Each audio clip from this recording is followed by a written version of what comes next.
The movie begins with Toby giving his wife Shola a breakfast in bed package with gifts to celebrate their 5th wedding anniversary.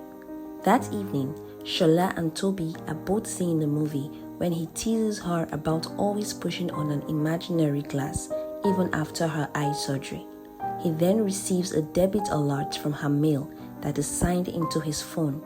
He shows it to her and she fumbles with an explanation, but he doesn't seem to take notice.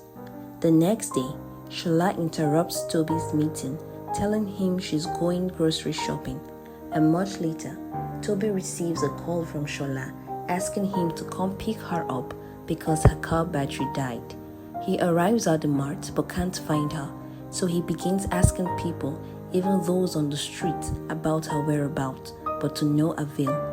Back at their place, his friend and co-worker Adekunle tries to cheer him up, saying Shola would show up in no time.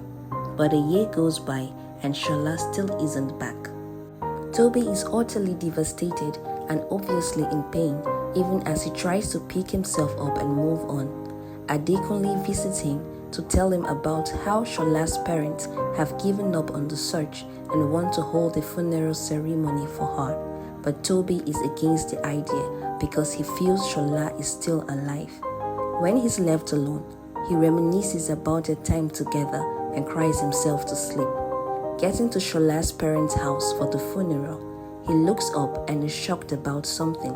When Adekunle comes to say hi to him, he tells Adekunle that he just saw Shola, but Adekunle tells him to calm down and not create a scene as he might be seeing things. He goes in to meet her parents, who then tells him they have accepted her death and moved on. Back at his place, memories of the time spent together continues to flood his mind. Toby resumes work after a year and Adekunle is super glad to have him back. During work hours, he receives a debit alert email from Shola's bank and decides to call her bank manager, who refuses to disclose to him the information he needs. He goes as far as visiting the manager at the bank to plead and even threaten, but the manager was unmoved. He returns to the office and calls a friend for a favor, whose family owns the bank, to assist him. That evening, while at home, he receives a video message of an ATM CCTV footage where a lady is making a withdrawal and is convinced that that is Shola. He storms to her parents' house and asks for them to bring out his wife. He shows them the video, but they keep insisting that that lady could be anyone. Convinced that they are lying, he proceeds to search their house. After the search, he tells them how tired he is and how all he wants is to have his wife back. They confide in him that they have been seeing a therapist and suggest he joins them, but he refuses and leaves their house. At his place, when Adekunle visits him, he shows Adekunle the video, but Adekunle isn't convinced that it is Shola. Toby tells him how her parents recommended a therapist to him, and Adekunle convinces him to give it a try as it might help. During his therapist sessions, Toby is seen pouring out his heart and making considerable progress as he finally decides to let go of Shola's things and even tells Adekunle about his forthcoming date. Toby is smiling and having a good time on his date when an old friend of his, Adam, walks to his table to say hi. As their conversation progressed, Adam shows him pictures of his just concluded event that Toby missed.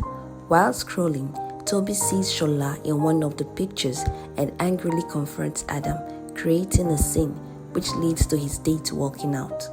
The next day, he goes to his therapist and informs her that Shola is alive. Convinced that he might be seeing things, she asks for him to remain calm and proceed to talk to him. But this doesn't sit well with him, so he leaves, telling her he's done. Back at the office, Adekunle is furious with him for missing an important meeting. Toby tells him he saw Shola the previous night on Adam's phone, but this infuriates Adekunle and he loses it, screaming at Toby that Shola is never coming back and she is dead. Not wanting to accept this, Toby punches him in the face and a fight breaks out between them. Feeling confused, he calls his therapist and asks for her to set up a place for him where he can be isolated and be on medications since he might be seeing things.